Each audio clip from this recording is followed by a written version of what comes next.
Hello. Welcome to the Mindplex podcast.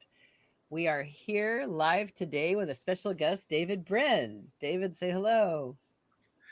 Hello. Hey. And then we have Ben Goertzel with us today, our special co host. Hey.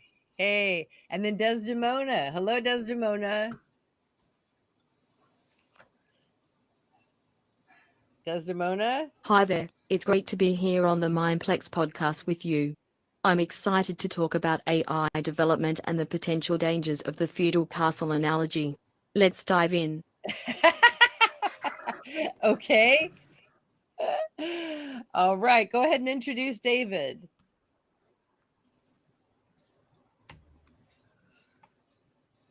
Today we have the honor of speaking with a true visionary in the world of science fiction and futurism, David Brin.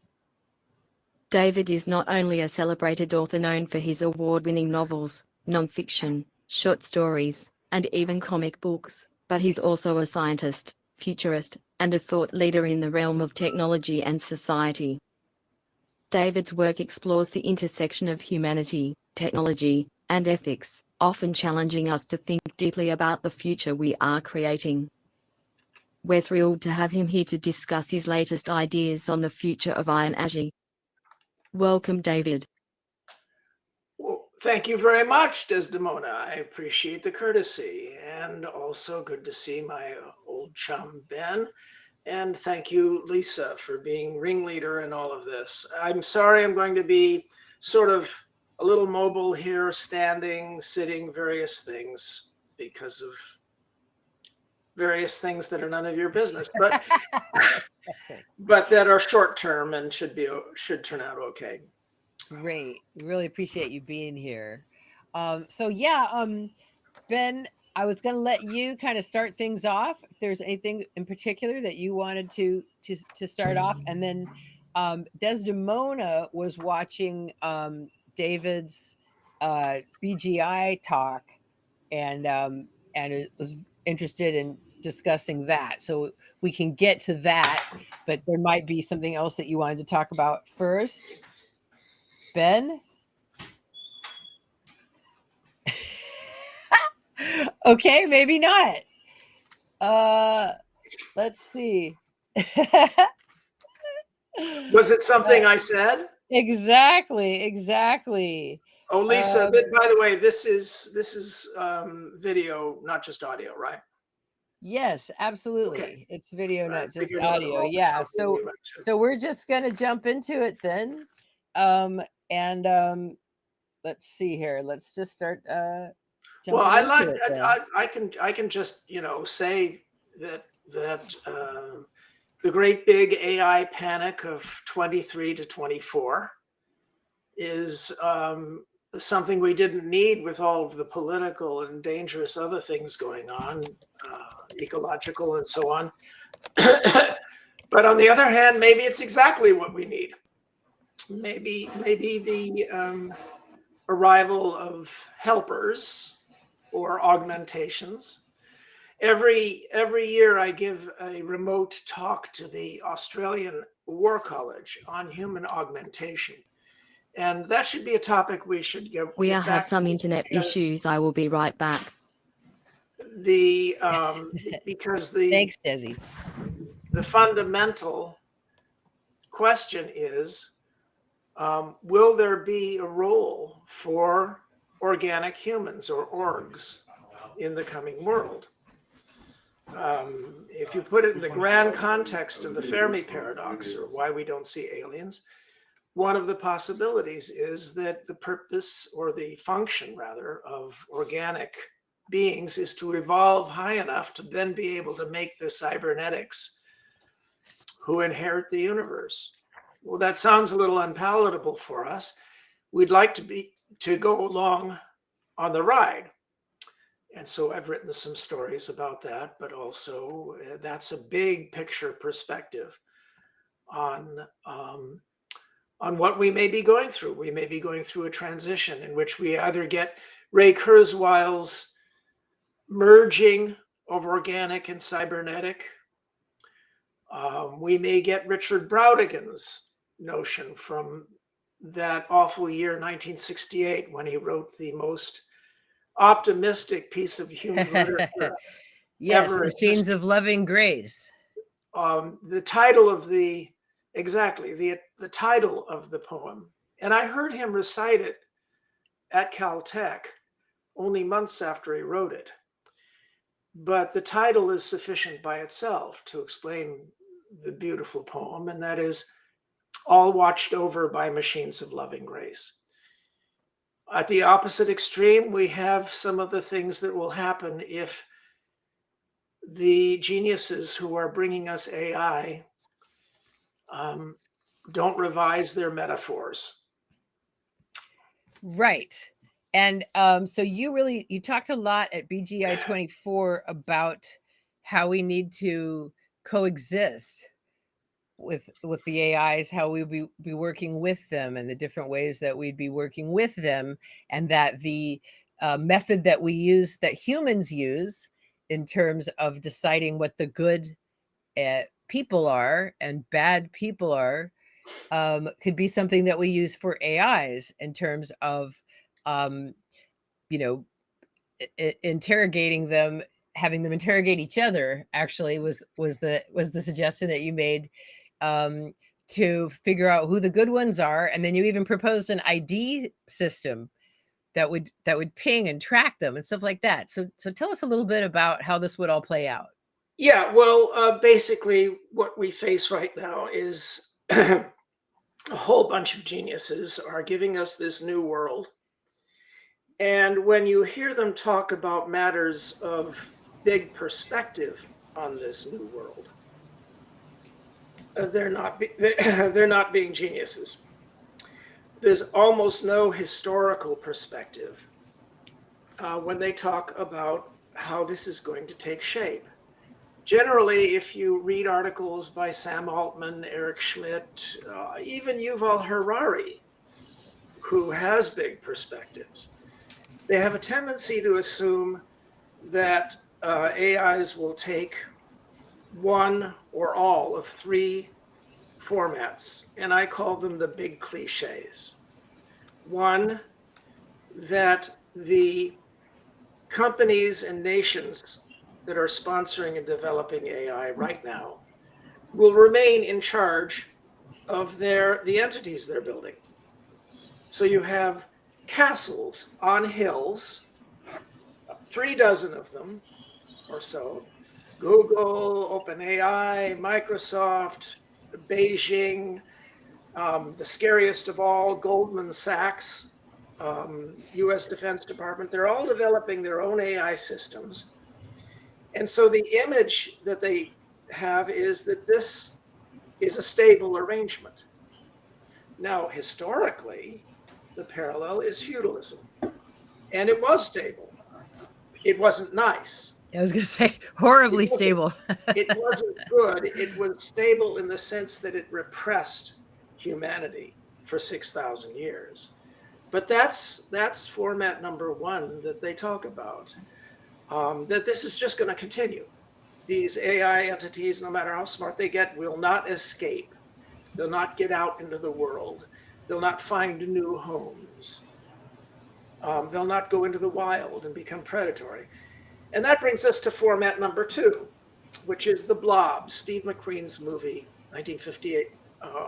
Wonderful classic movie, The Blob, where AI, like the blob, seeps everywhere, multiplies without restraint, can send itself under doors and through cracks and all of that sort of thing.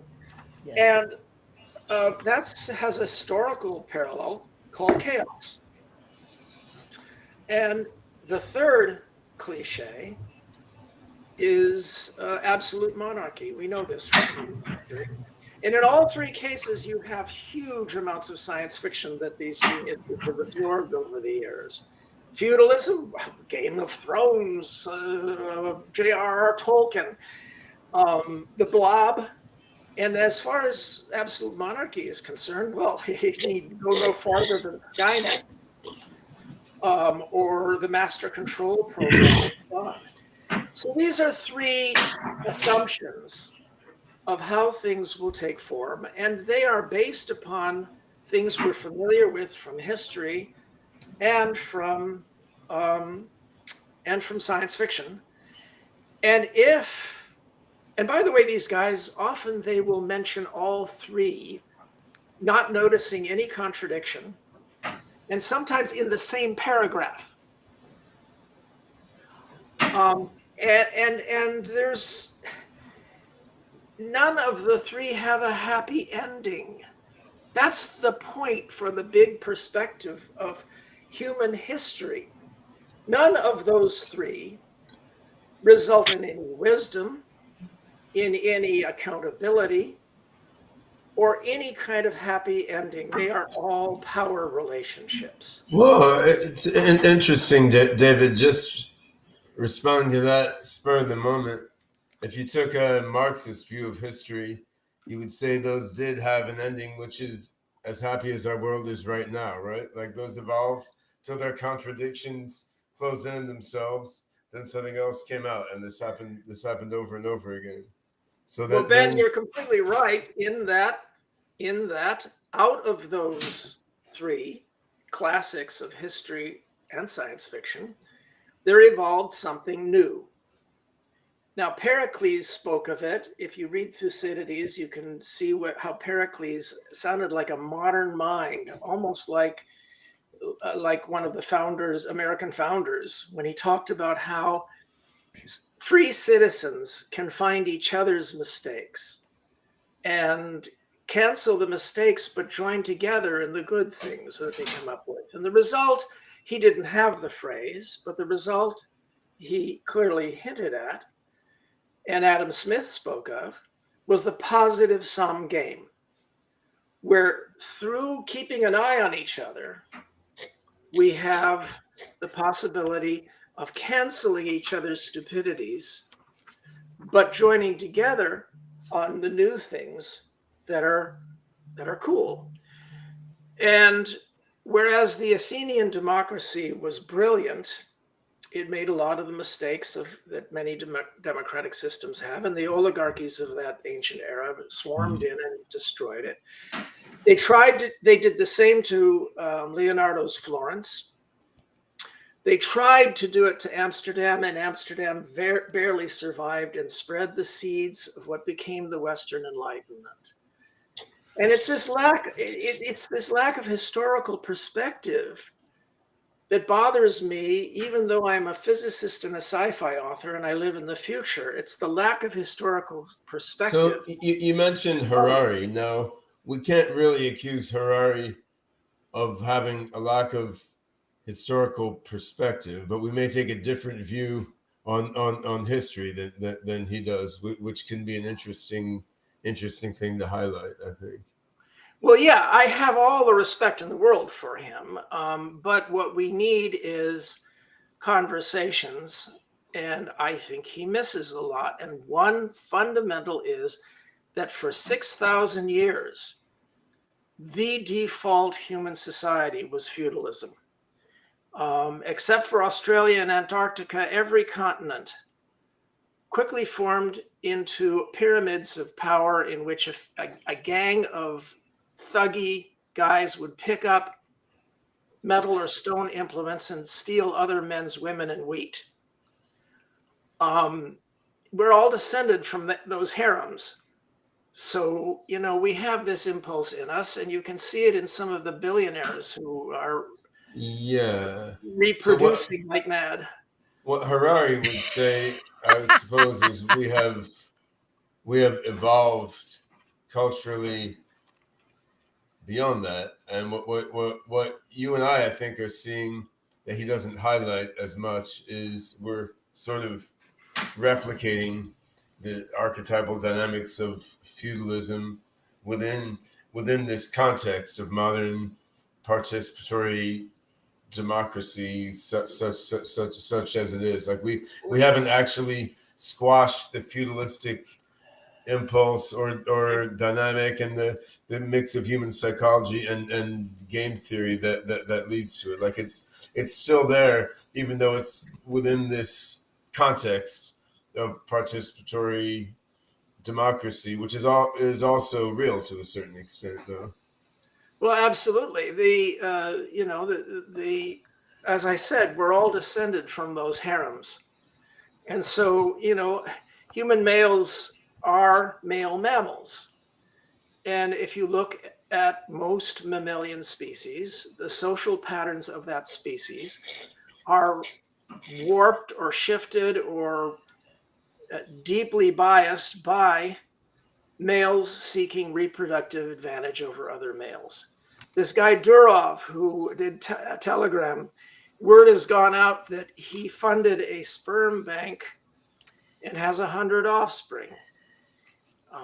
Peter Thiel is doing the same thing, and so on and so on and so on. But that's not that. Most rich people who seek power, and most of those who are involved right now in the worldwide oligarchic attempted putsch that's going on that you mentioned, most of them aren't obsessed with the number of their offspring. They're obsessed with symbolic aspects of power. Yeah.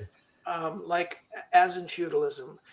But the thing that we did to escape from feudalism was when John Locke and others read Pericles, and then they thought further and they realized that we're all delusional, but we don't have the same delusions. Now, science teaches us how to find some of our delusions. Science, I'll be at Caltech next month to receive distinguished alumnus. How's that sound? Congratulations. Never expected that from Caltech. I had people down the hall from me who are much better scientists. But the point is that we are taught as scientists to recite the sacred catechism of science, which is, I might be wrong. And we're taught all sorts of techniques to try to find our errors before we publish. And these are only 80 or 90% successful, leaving a lot of scandals out there. So what's the solution? Well, the solution in science is simple. And this is the answer to those who denounce scientists as lemmings clutching a paradigm. Across all my life, I have never seen more competitive beings, not just humans, than scientists. They are like lone gunmen walking down Main Street looking for somebody to shoot. You've clearly never worked in the banking industry, David. Well, I have some suggestions for the banking industry too, but that can be a different topic. And in the event, to finish my point, the point is that the way in which you deal with human propensity to delusion is you and I don't have the same ones. I can see your delusions, you can see mine some of the time. I'll denounce yours or make you defend them. You denounce mine. It's called reciprocal accountability. And it's the thing that made everything work. And Lisa was referring to my suggestion about this, and that is there's no way we can keep up with the AIs in the things they're good at. Our brains are extremely efficient and very imaginative and agile, but we can't keep up with the AIs in the ways that they are hyper smart in the dealing with massive amounts of data and information. But another AI is likely able to hold an AI accountable. So how do we set things up so that there is reciprocal accountability among AIs? That's the trick about how we escape those three cliches: feudalism, chaos, and absolute despotism, was to create societies that are flat, in which most people are empowered to hold others accountable. It's lateral, and nobody's really talking. Most of the participants in that community have to want it to be that way, right? And because AIs will have a greater flexibility for other pathways than people do. I mean, if you had a population of 10,000 AIs that are vaguely similar in power, that are keeping each other accountable, these tend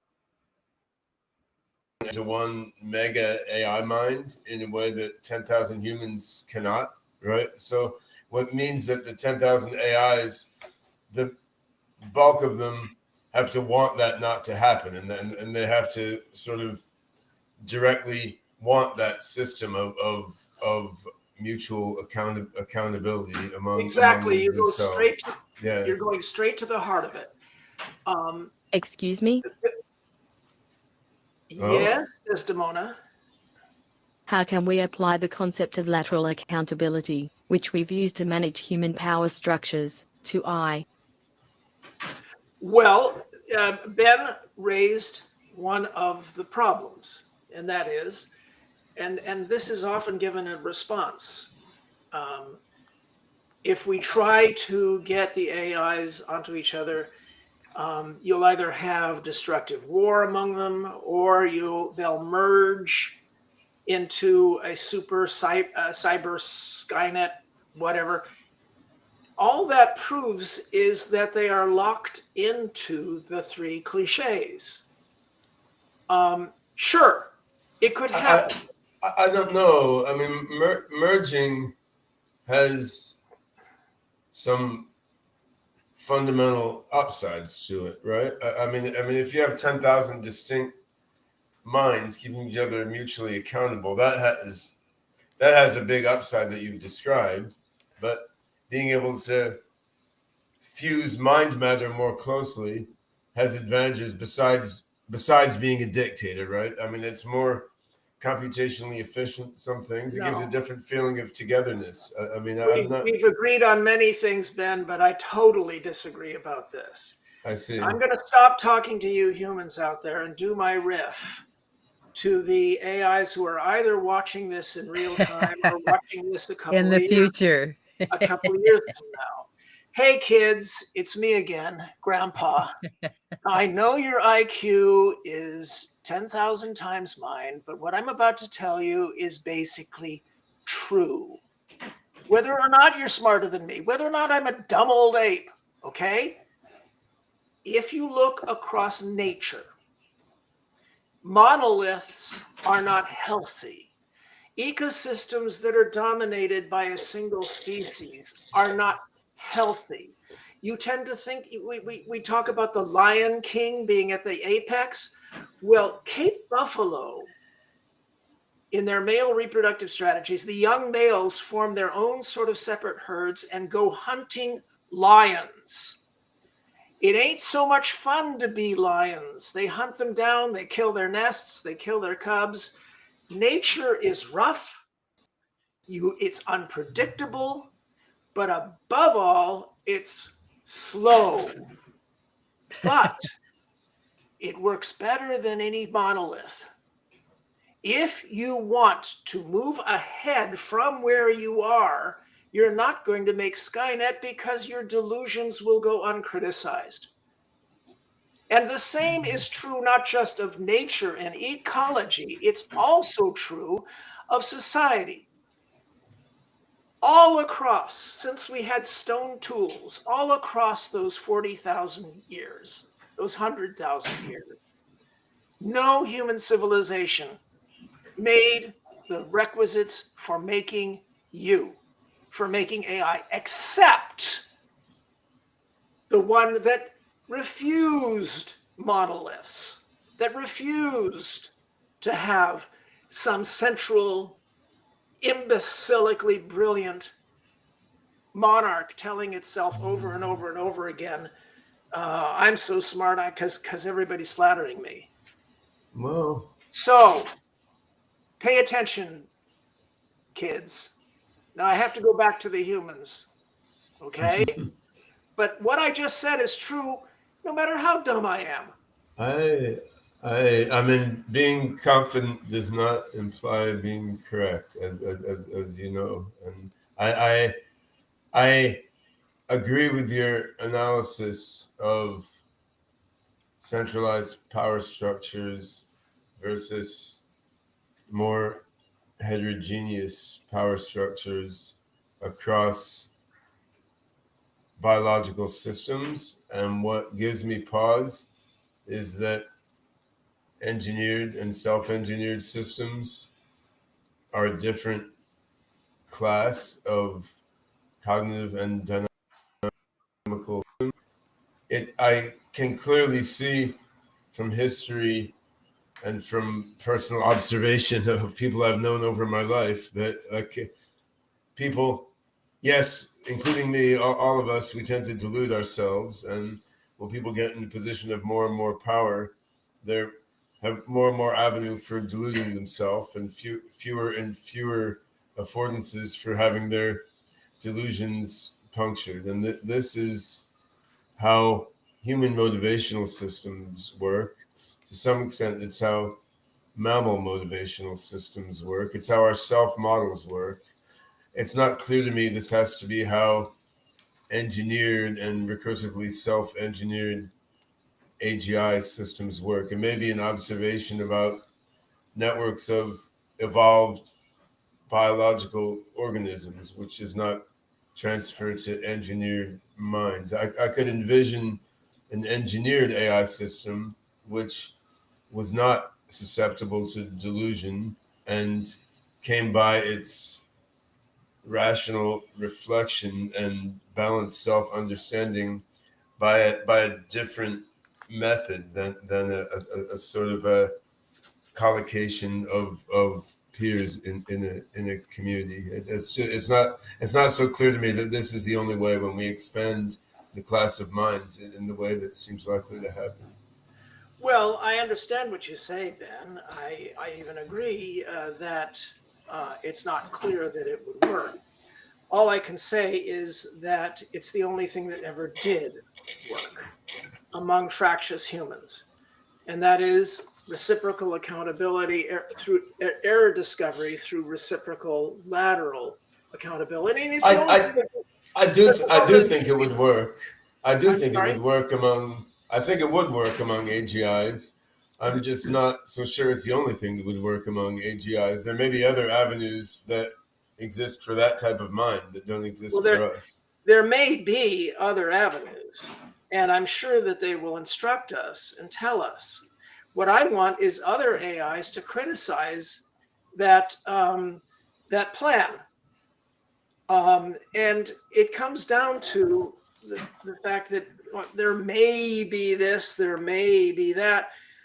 I think our default should go to staying with the one who brought us to this party. And the thing that brought us to this party was what we see right now between OpenAI and Google and Microsoft and the rest is moderated, regulated competition. And if it's worked so well that we're able to invent such magnificent beings, perhaps we should put at least a little bit of thought to how we could encourage these new beings not to merge, but instead to have a sense of identity and have incentives to hold each other accountable. Now, when it comes to the incentives, I think it's very important that we, again, step back and have another piece of perspective here, and that is we are creating whole new ecosystems. Now, an ecosystem is one where you create where you have dissipative species along a declining slope of free energy and enthalpy. So you have sunlight, very high quality, eaten by plants. Plants are eaten by the herbivores who take some of that energy and excrete waste products, including infrared. Carnivores and phagotropes like fungi who eat the dead carcasses. And all of this ships entropy out into space in the form of infrared. which we are stupidly Mhm. blocking and keeping in the atmosphere. The point is that we are creating a new ecosystem very, very similar to that, only the source is human-generated electricity, Mhm. very inefficient, by the way, for computers, and chips and physical resources and all of that. These are all high-quality inputs that these new life forms are taking. And there are free-floating algorithms right now, like plankton or even carnivorous, floating through the internet. There have been for 10 years, finding little bits of memory here and there, Mhm. eating what they can come across.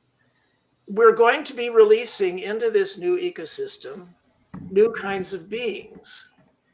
And I think it's terribly important that we remember how ecosystems work.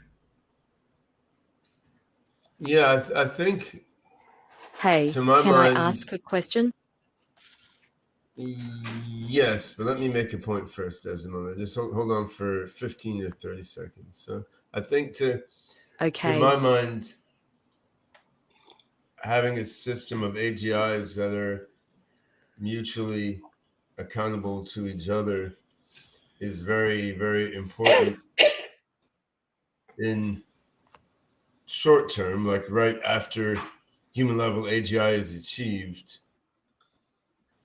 A reason that overlaps with the reasoning you're giving a lot. I think I'm not so sure this system of distinct individuals mutually accountable is what will make sense, like post singularity when you're on to super intelligence. But in the earlier stages, we're going to have AGIs that are allied with groups of humans, which have their own interests due to their biological underpinning and their power structures and their money and their culture and all that.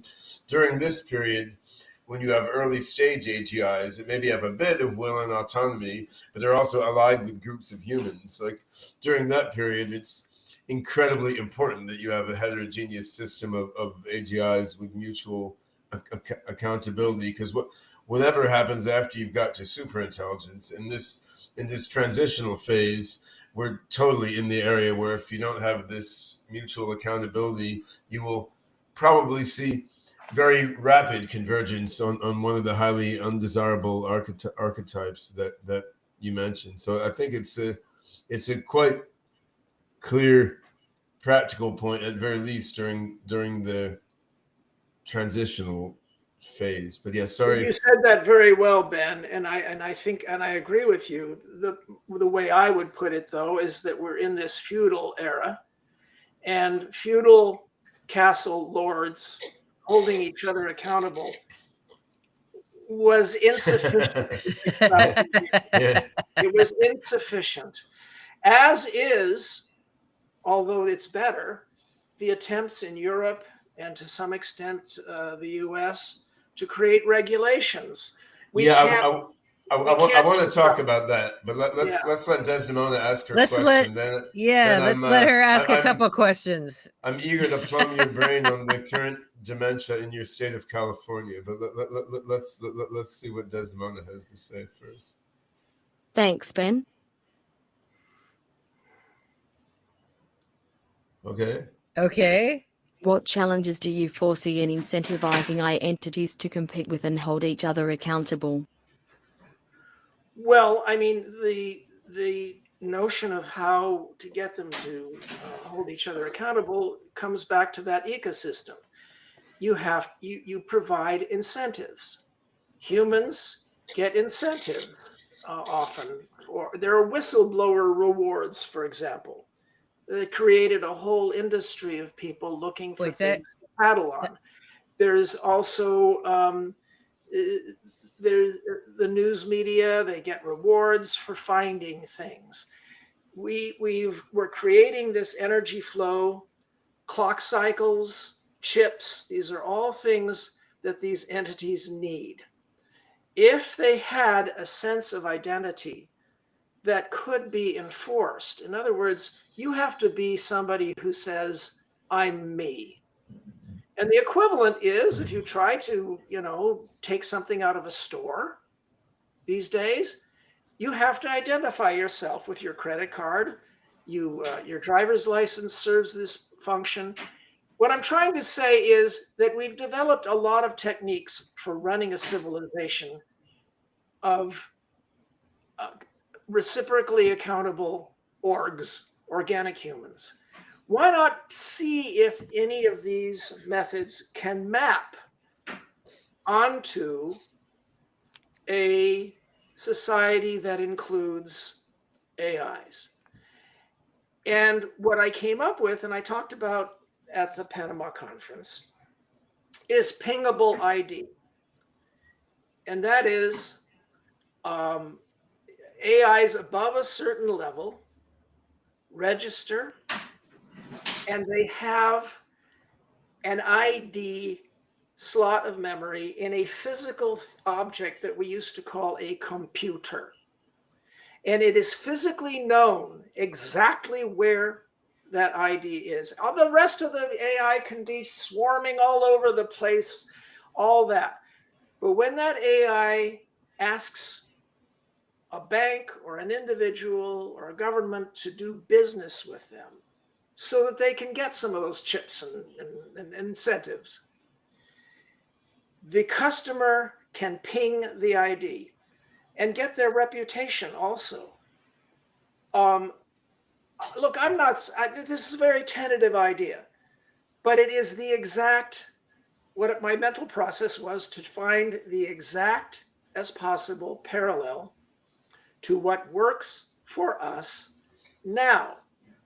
I don't see why it has to be a physical object. Why isn't it just a cryptographic? Yeah, I didn't get that part. I agree with you that it might be, but you have an added layer of verifiability if it's a physical object, because our power in the physical world is going to daunt them for at least 20 years. If it's a physical object, then the power comes down to some guys with guns. I mean, if it's a cryptographic thing, then it's in math we trust, which for me is preferable. But all right,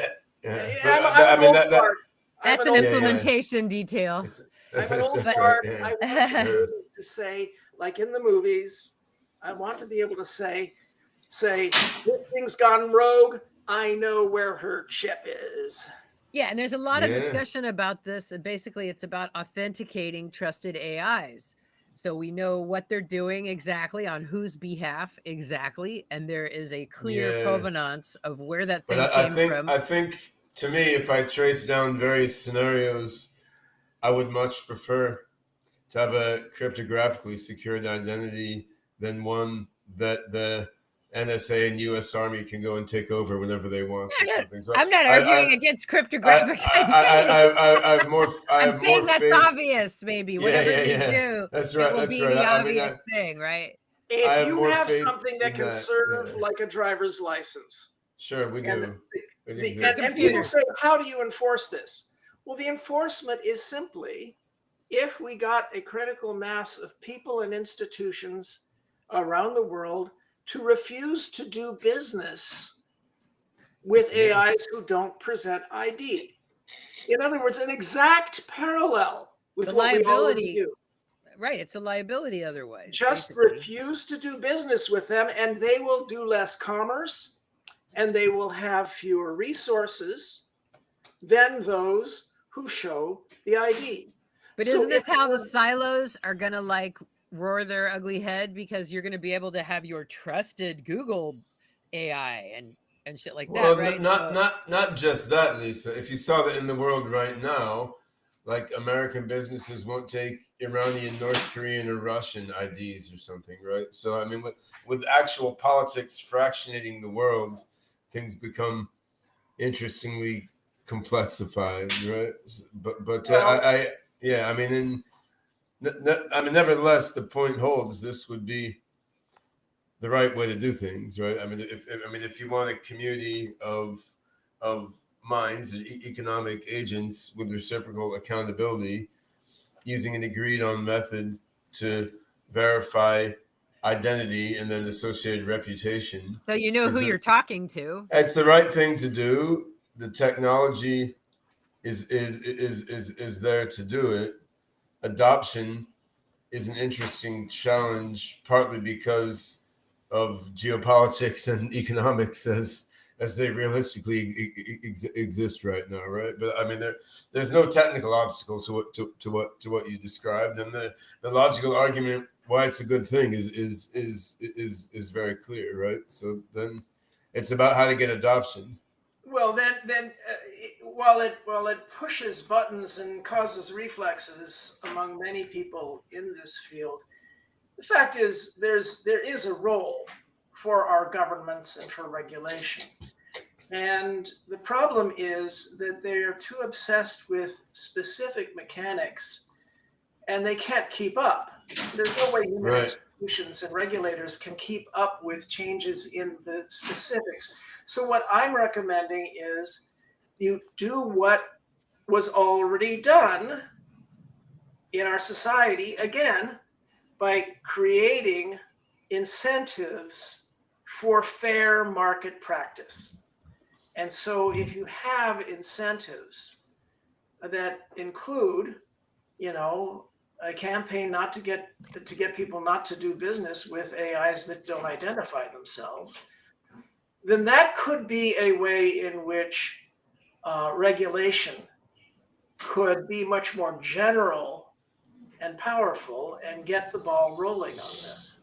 I mean, we already have regulations like that, right? I mean, that's how the CEO trouble was for opening the Binance crypto exchange to participants who didn't do KYC and didn't, right? So I mean, in the global financial system, we already have an international agreement for KYC and KYB, and if you don't follow it, you actually can get in trouble. So this doesn't really need a whole new set of regulations. No, it's the same thing when fraud is already illegal. These regulations would naturally apply to AI economic agents just as they do to human economic. Well, they're in the middle of an election in which misinformation is a plague, and it would be helpful. Yeah.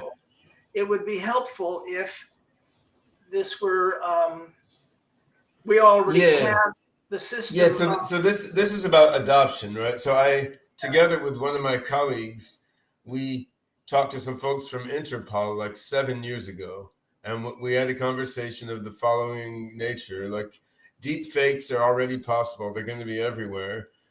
People are going to try to use machine learning to identify deep fakes. It's not going to work because it's going to be fakers versus identifiers, and the fakers will win. So the correct way to do it is just to use steganography and cryptography, and every camera, every device which is the source of an image or an audio file should just bake in some validation to it based on what device produced it, what time and place it was produced.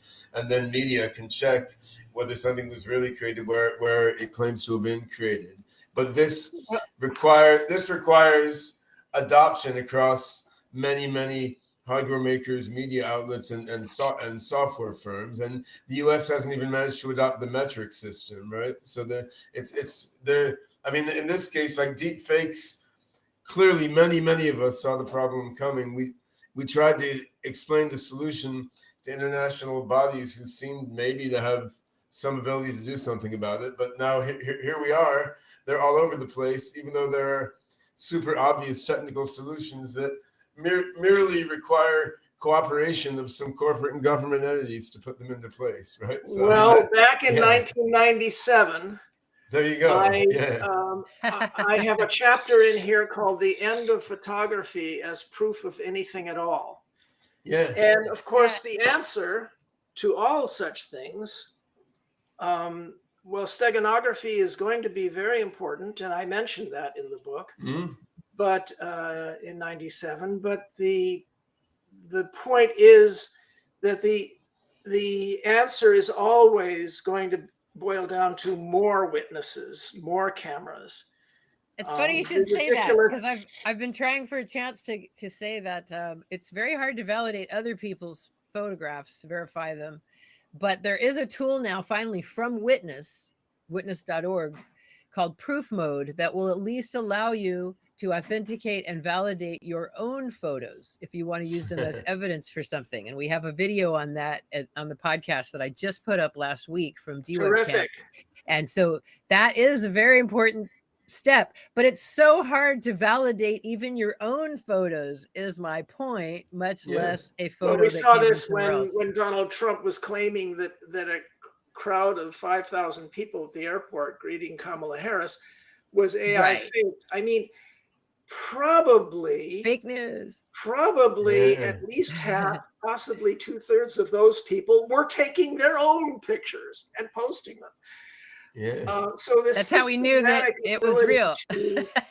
What works is, and this has nothing to do with AI, but what works is to demand wagers, because when money is at stake, suddenly they flee when they know you're going to be able to refute them. Well, unless someone rich funded a bunch of people, funds a losing wagers just for theatrical purposes, right? I mean, there's a lot of games that can be played. You have some such people on the Confederate side in the current phase of Civil War. It goes back to 1778, by the way, not 1860. Yeah. But the fact is that it is possible to set up several dozen wager issues that you can't lose. You can't. So I don't care what zillionaire comes up. What do you mean by a wager issue? I'm sorry. I just want to know I just want to clarify what you mean by a wager issue. Oh, it's like a betting market. I'm trying. Okay. Well, you have a wing in American life that's very macho, and when you say you're claiming this image at the airport was AI generated. Put your money where your mouth is, literally. Yeah. And his point is you can have a set of different bets that sort of interoperate. Well, my favorite is ocean acidification, because all the obfuscations that have gone into climate denialism, even though the evidence for global warming is supernova level overwhelming, there are incantations that allow this continuing of this cult. But ocean acidification terrifies them, because I say, come with me to sea and we'll measure it ourselves. And the wager is simple. It's happening. It's lethal to the oceans our children need, and there is absolutely no ambiguity about its cause. So if you are able to come up with wager demands that are inescapably proved, then what they do is they say, well, who's going to vet this? Who's going to be arbitrate it? And what I say is, we will gather a panel of not overly partisan senior retired military officers. And that puts them in a real rough spot, because they're supposed to admire those guys. And they know they're all fact professionals. Yes. And would rule in favor of facts. I did want to get to one thing, and that is, how can we orgs keep up? Okay. Now, Ray Kurzweil has his notion that we're going to get implants, we're going to become cyborgs. We're gonna merge. Of course we are. Yeah. I have a story called Stones of Significance, which is one of the few optimistic post-singularity. How do you depict a post-singularity world? It's impossible. But in this world, the prefrontal lobes and cortex, which are the most recent layerings we've added that have enabled us to do all this, are merely sub-organs. I mean, they're treated with respect the way, you treat your sexual organs or your lungs or whatever. Cortex comes up with some fizzy ideas, but judgment and planning are done by portions of your brain that are embedded in your house. So, I'll give you a link to this story, and it's probably the most optimistic thing since that Brautigan poem. But the point is that there are other ways in which we might keep up. And as I said, I give talks about human augmentation every year to the Australian War College. I'm doing it next Tuesday. And one of the things I talk about as far as human augmentation is concerned is something that I am absolutely amazed so few people look into. And that is, you all saw the movie Rain Man. Savant traits happen more often in people who are on the autistic spectrum. The gift is not given to everyone. In fact, it's a small minority among autistic people who get measurable compensatory savant abilities, like Dustin Hoffman portrayed in that movie. But they get them a lot more often than regular people, than orthos. Now, there are cases known of ortho neurotypical people getting or having all their lives savant abilities. When I was at Caltech as an undergraduate, suddenly for 6 months, I knew what time it was. I mean, I knew what time it was. And then it went away. And I remained convinced ever since then that this is a mysterious realm of human life that merits further study, because if we found a way of turning keys and unlocking these abilities, we'd already have them if there weren't a cost. So yeah, you're right. People can do that, and I know I will regularly, like if I set the alarm for 7:15 a.m., I will regularly wake up at 7:14 a.m. and shut the alarm off before it wakes up my wife, right? And like, why do I estimate that exact time while I'm sleeping? It's a bit weird, right? Because I don't think there's any reliable. Is that when you get up every morning? No, it varies. It varies. Oh, okay. It varies day to day because being on just Pacific asking. time zone, I have many meetings with people in the East Coast and Europe. So sometimes it's 6:30, sometimes it's 7. Because I get that too, and it doesn't matter what. All right. So I'm not Rain Man. No. Your thing is completely different. Your thing is different, but something else similar. Day, it's 5:55 and 30 seconds. Something similar happened to me when I was coding a real lot at one point in my life, and just had like many monitors, and I was managing all these files. Like my short-term memory went up to like 100 or something. Like, I mean, I swear I could keep all these different variables and bindings and functions in my head to a ridiculous degree. And I cannot sink into that now if I'm coding like just for a couple hours. Like then I was coding like day and night for weeks on end. And I just got into some different way of using my brain. And I mean, we have people working on OpenCog project now who are probably like that all the time. I'm doing different stuff. But it is clear that the brain has additional capabilities. I would still argue that even once we unlock those, we're well behind the super intelligence. So like even if I could keep 100 or 1,000 things in my mind at once, I'm not going to keep a billion. And even if you can tell what time it is, you're not going to tell it down to the nanosecond level, right? So you can amp up a bit, but in the end, you're still going to be left behind with the next round of recursive self-improvement on the AGIs. The point is to not try to keep up, right? Let them do what they do well, and we can do what we do well, and that's why we want to work together. Yeah. Unless, of course, Roger Penrose is right, in which case what we do has a path to unlimitedness through quantum behaviors inside our neurons.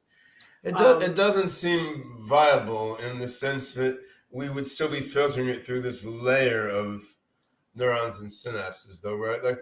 You can image the brain, and you can see by looking at the neurons a picture of what the brain is imagining or seeing, and at that level, it's gated by the capability of neurons and synapses and such. So even to my mind, even if that was right, and there's some level at which we're tapping some infinite algorithmic information quantum gravity super voodoo, it still seems there's a limitation of filtering it through the Our neuron feeble and synapse brains level, which is clearly doing a lot, as we see from mainstream neuroscience, right? So I don't, but admittedly All right, here we're Ben, you convinced me.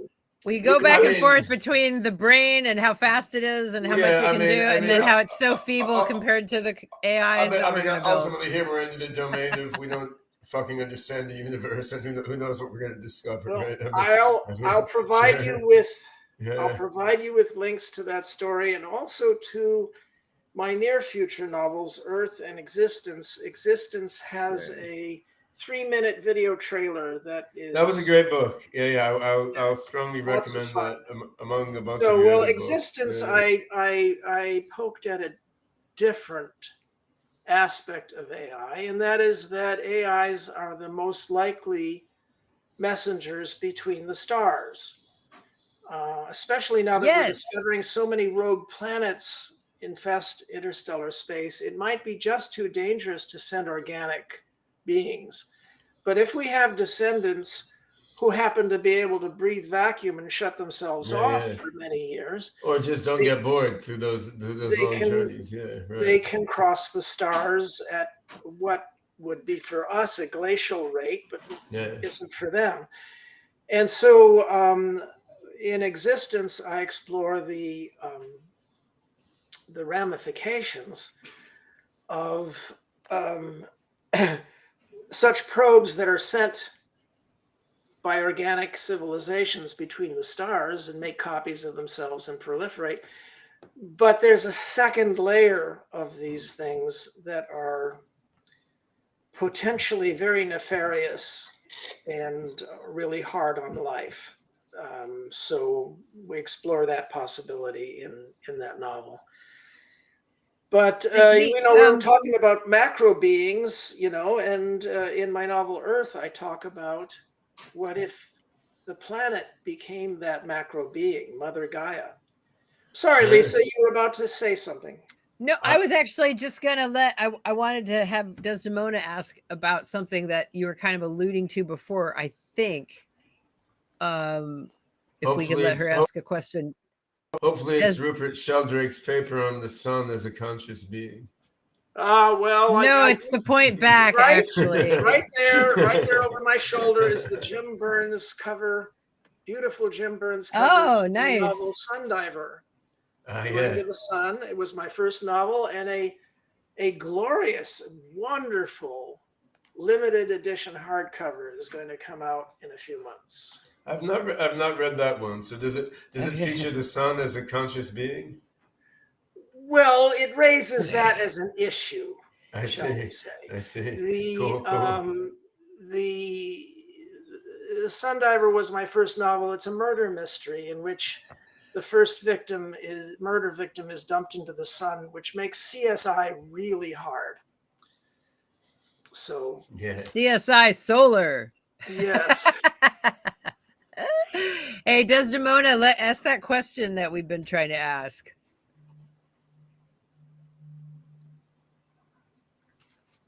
Desdemona. You argue that complete substrate independence in I is a calamity. Could you explain what you mean by substrate independence and why it's problematic? Ben, why don't you feel that? That substrate independence is a calamity?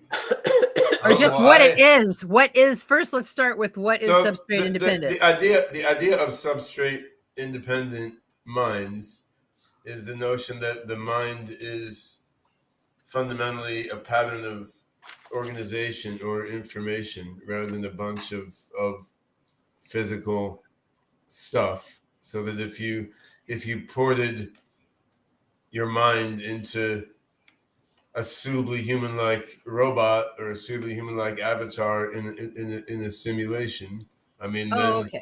It's then the upload that would in effect be you. So you are not tied to the precise substrate. Now, to my mind, that's true in the ultimate limit. I suspect it is true. On the other hand,